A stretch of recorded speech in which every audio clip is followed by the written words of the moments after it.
தெருவில் நிற்கிற ஆட்டை போயிட்டு வந்தாங்க. 4 மணிக்கு வெள்ளம் வந்து ஒரு 3 வீடை அடிச்சிருச்சு.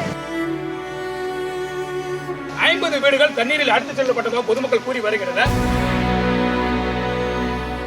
உத்தமபாளையம் சுற்றுவட்டார பகுதியில் நேற்று இரவு பெய்த கனமழையின் காரணமாகவும் மேற்கு தொடர்ச்சி மலை ஒட்டிய பகுதியில் பெய்த கனமழையின் காரணமாகவும் தற்பொழுது பார்த்தோம் என்றால் உத்தமபாளையம் கழுமேட்டுப்பட்டு பகுதியில் உள்ள 50க்கும் மேற்பட்ட வீடுகளில் வெள்ள நீர் புகுந்து உள்ளது.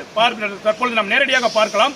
அந்த பொதுமக்கள் பாதிக்கப்பட்டுள்ள இடத்திற்கு வந்து நமது இடுப்பளவு உள்ள தண்ணீரில் நின்று பேசிக் கொண்டிருக்கிறோம். தற்பொழுது பார்த்தோம் என்றால் இந்த உத்தமபாளையம் பகுதியில் குறிப்பாக இந்த முத்தியாமலை பகுதியில் உள்ள மக்கள் கிட்டத்தட்ட ஒரு 500க்கும் மேற்பட்ட மக்கள் வசித்து வரும் இந்த பகுதியில் சுமார் 250க்கும் மேற்பட்ட வீடுகளுக்குள் தண்ணீர் புகுந்து உள்ளதாகவும் 50 வீடுகள் தண்ணீரில் அடித்துச் செல்லப்பட்டதாக பொதுமக்கள் கூறி வருகின்றனர். தற்பொழுது 100 வீடுகளுக்குள் தண்ணீர் புகுந்து அவர்கள் பொருட்களை எடுக்காமல் உயிர் தப்பித்தால் போதுமே மட்டும் என்ற பெயர் அதிகாலை 3 மணியில் தங்களது உயிரை பாதுகாத்துக் கொண்டு வெவ்வேறு இடத்துக்கு சென்று உள்ளனர். தற்பொழுது பார்க்கலாம், இந்த பகுதியில் அனைத்து வீடுகளும் தண்ணீரில் அடித்துச் செல்லப்பட்டுள்ளது.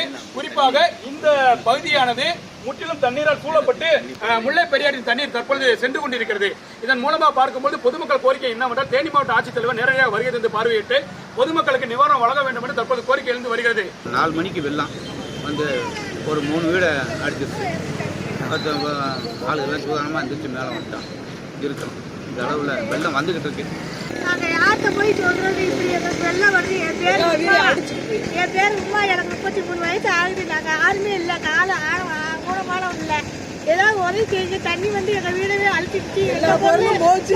ஒன்றுமே இல்லை. நாங்கள் தெருவில் நிற்கிற ஆட்டை போயிட்டு வந்தது. நீங்கள் தான் எங்களுக்கு உதவணும். ஏதாவது எங்கள் பொருள்லாம் போயிடுச்சு. மொத்தம் இப்போ ஏனி ஆஃபீஸ்லேருந்து எங்களுக்கு உதவணும்.